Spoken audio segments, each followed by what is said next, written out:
Φίλες και φίλοι, καλώς ήρθατε στο πρώτο επεισόδιο, στο πρώτο αφιέρωμα της νέας ακαδημαϊκής χρονιάς.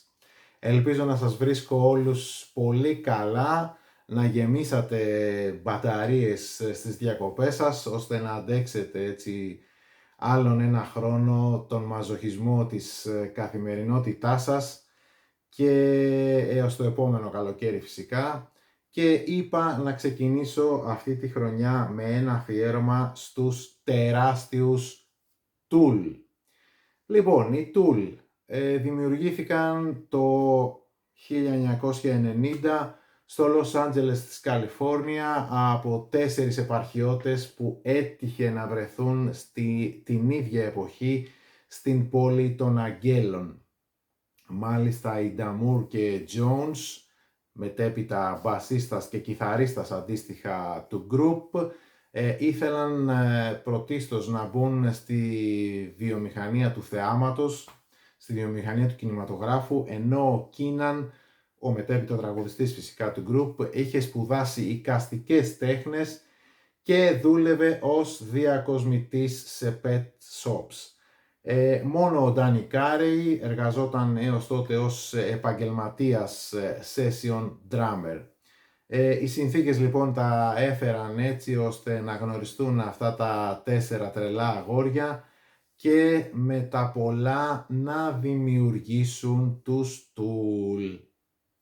Αν θα μπορούσαμε να περιγράψουμε το μουσικό χάος τους, θα λέγαμε ότι είναι ένα μοναδικό μείγμα progressive rock, experimental rock, psychedelic rock, art rock που εκτείνεται μέχρι το alternative metal και το progressive metal. Μάλιστα από κάποιους ειδικούς του τύπου οι Tool έχουν περιγραφτεί ως το metal συγκρότημα του σκεπτόμενου ανθρώπου. Πολύ ενδιαφέρουσα άποψη, Η μουσική τους αγγίζει ταυτόχρονα και τα εγκεφαλικά κύτταρα, αλλά σφίζει και από συναίσθημα. Είναι μελωδική, αλλά και avant-garde και πειραματική. Είναι πολύ σκληρή και θυμωμένη, αλλά γίνεται και τρυφερή και πολύ γλυκιά. Είναι παράξενη και εναλλακτική, αλλά και πολύ οικία. Γενικά δηλαδή η μουσική τους πρόκειται για ένα κουβάρι αντιφάσεων και αντιθέσεων. Σε μια καριέρα που χρονικά εκτείνεται γύρω στα 35 χρόνια, οι Tool έχουν κυκλοφορήσει μόνο 5 studio albums και ένα EP, ένα extended play στην αρχή της καριέρας τους.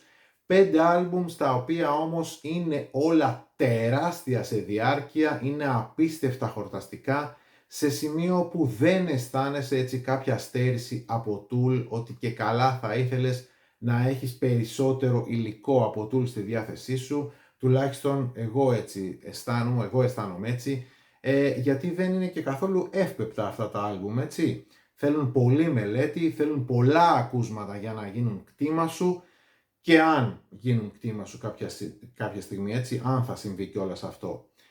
Όλα έχουν κυκλοφορήσει κατά καιρούς σε διπλό βινίλιο, εγώ τα έχω όλα σε CD, τα οποία και θα σου επιδεικνύω κατά τη διάρκεια της παρουσίασης. Σταθερή η σύνθεση του group από το 1995 και μετά, δηλαδή μιλάμε για πάνω από 30 χρόνια τώρα.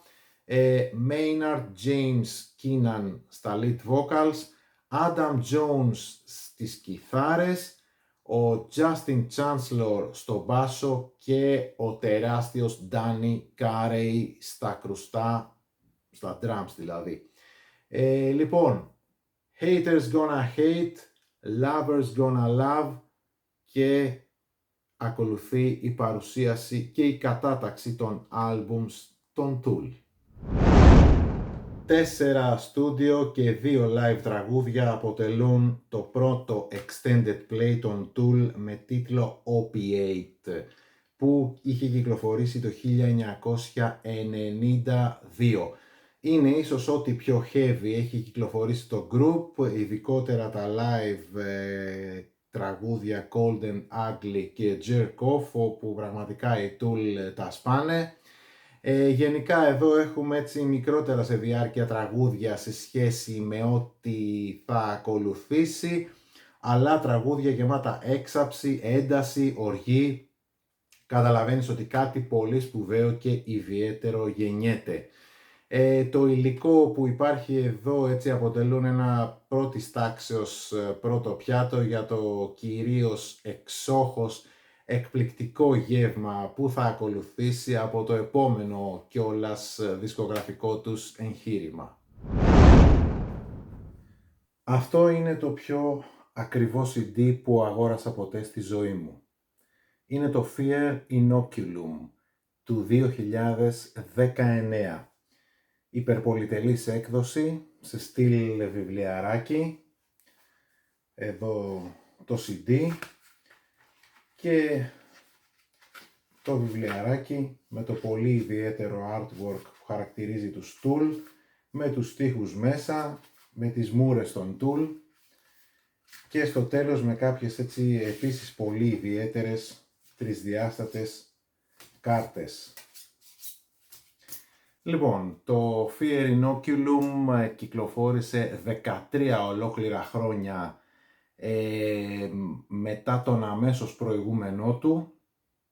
Το περίμενα έτσι με πολλές προσδοκίες, όμως έπεσα τελείως έξω στα προγνωστικά μου ως προς το τι θα περιείχε αυτό το άλμπουμ και ήταν μία από τις μεγαλύτερες απογοητεύσεις.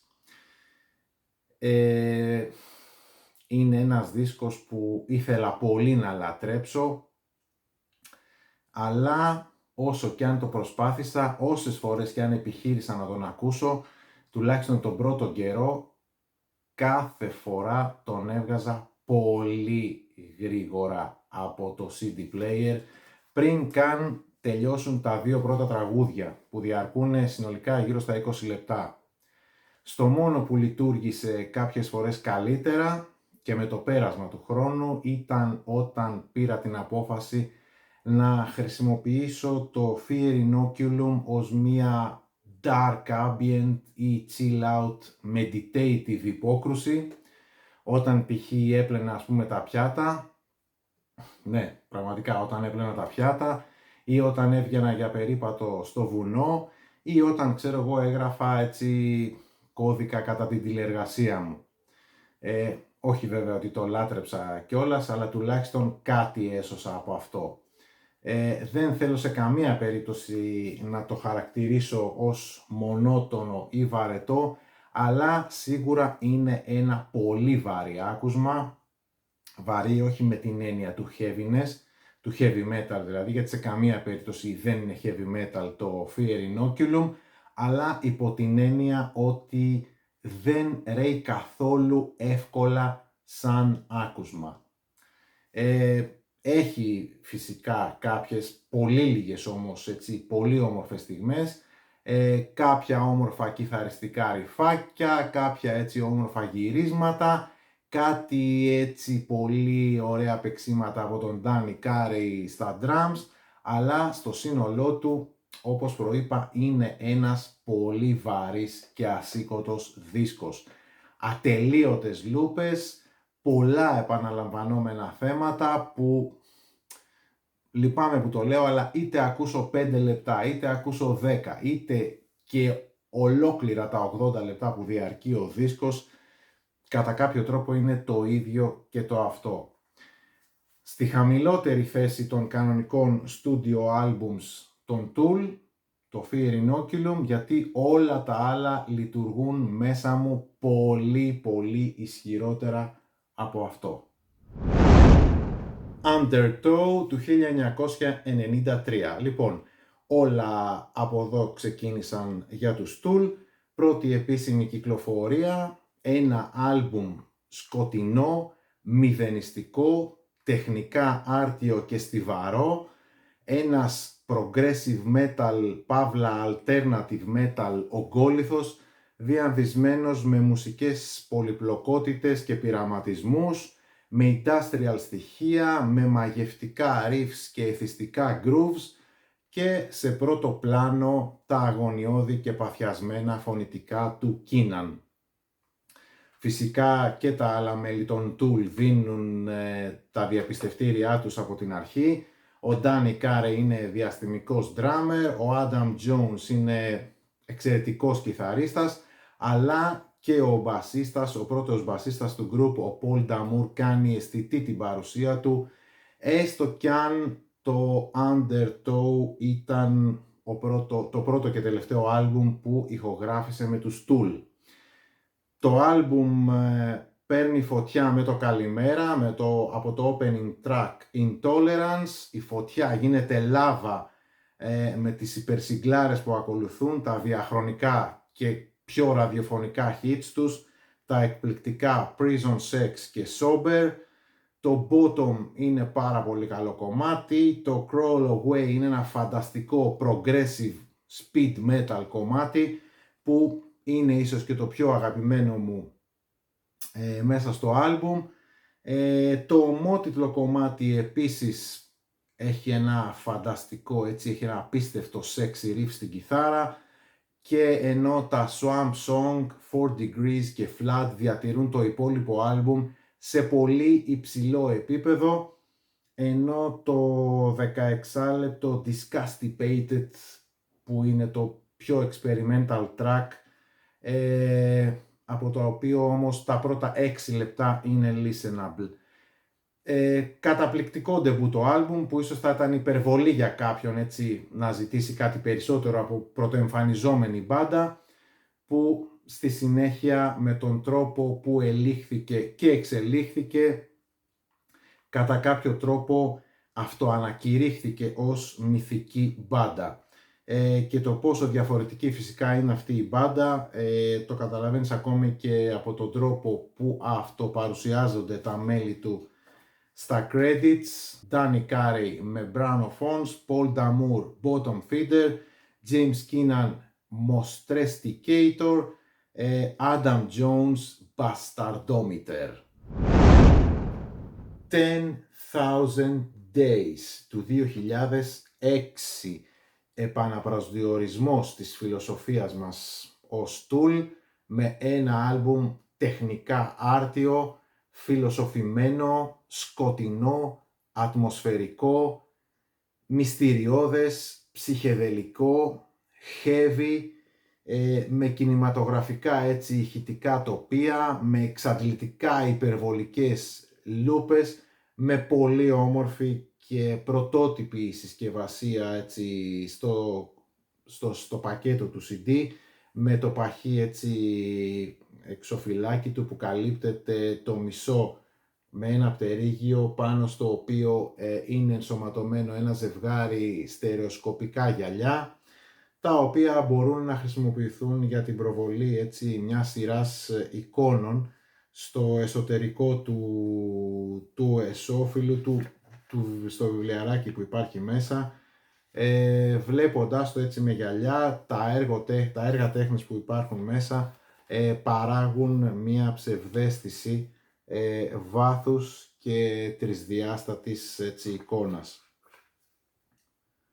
Anyway, λοιπόν, το 10,000 Days ανέβηκε κατευθείαν στο νούμερο 1 του Billboard, πουλώντας την πρώτη κιόλας εβδομάδα της κυκλοφορίας του 564.000 κόπιες, και μάλιστα η δυναμική των Tool εκείνη την εποχή ήταν τέτοια και οι προσδοκίες του κόσμου από αυτούς ήταν τόσο μεγάλες, που το άλμπουμ ανέβηκε στο νούμερο 1 σε πάρα πολλές άλλες χώρες, κάνοντας συνολικά πάνω από 2,5 εκατομμύρια πωλήσεις. Το 10,000 Days, όπως και όλα τα άλλα άλμπουμ στον Tool, για να σου ξεδιπλώσει τις αρετές του, θέλει το χρόνο του και τα ακούσματά του για να το αγαπήσεις και για να το εκτιμήσεις έτσι όπως πραγματικά του αξίζει.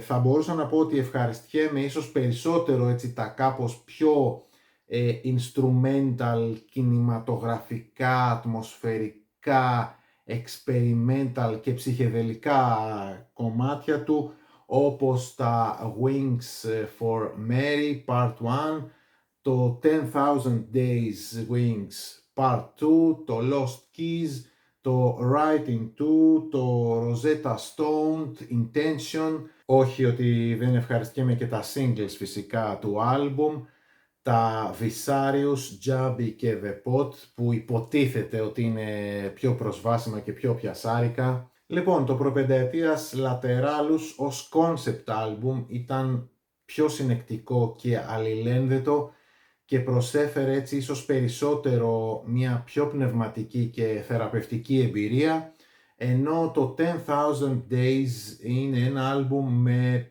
πιο ποικίλα θέματα που δεν βασίζεται τόσο στην καφρίλα και τα γκάζια όσο στο ότι δίνει περισσότερο βάση στο συναίσθημα, στον πειραματισμό, στο εναλλακτικό και στο διαφορετικό. Απλά το λατρεύω αυτό το άλμπουμ. Ένεμα 1996. Οι Tool με το Ένεμα έδειξαν πλέον ποιοι έδειξαν ξεκάθαρα ποιοι πραγματικοί ήταν, ποιοι πραγματικοί είναι. Απρόβλεπτοι, οργισμένοι, εκρηκτικοί, παράξενοι, απρόβλεπτοι, ανατρεπτικοί, εναλλακτικοί, πολύπλοκοι και με διάθεση για πολύ πειραματισμό. Πρώτο άλμπουμ ηχογραφημένο με την κλασική line-up του group, καθώς 2 χρόνια νωρίτερα ο Justin Chancellor είχε αντικαταστήσει τον Paul D'Amour στο μπάσο. Ασύλληπτα tracks στα Stinkfist, Eulogy, H. 46 and 2, Hooker with a Penis, το 10 λεπτό Push It, το ομότιτλο κομμάτι το Ένεμα, το οποίο κέρδισε βραβείο Grammy εκείνη τη χρονιά για την καλύτερη metal ερμηνεία, και το Third Eye φυσικά που είναι και από τα πιο experimental κομμάτια του άλμπουμ.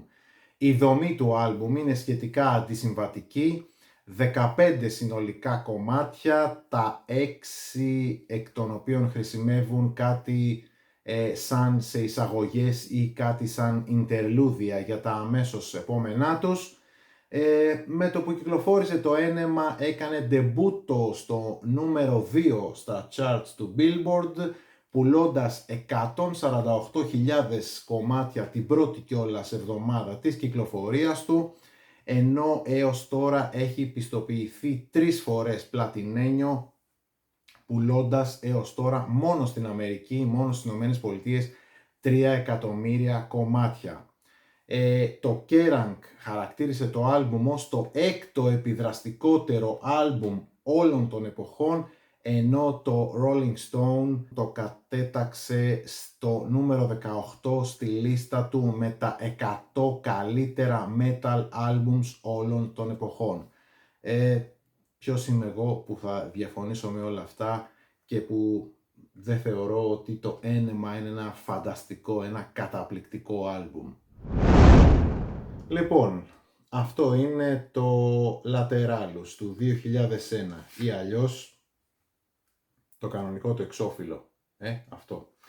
Λοιπόν, οι Tool στο πικ της δημιουργικότητάς τους έδωσαν άλλο ένα άλμπουμ εκρηκτικό, οργισμένο, παράξενο, απρόβλεπτο, πολύπλοκο, ανατρεπτικό, experimental άλμπουμ με το οποίο διεύρυναν το φάσμα των μουσικό στυλ που είχαν εξερευνήσει έως τότε και μάλιστα σε συνδυασμό με το πνευματικό φιλοσοφικό πεδίο των θεμάτων και της αλληλουχίας που θα εξερευνούσαν.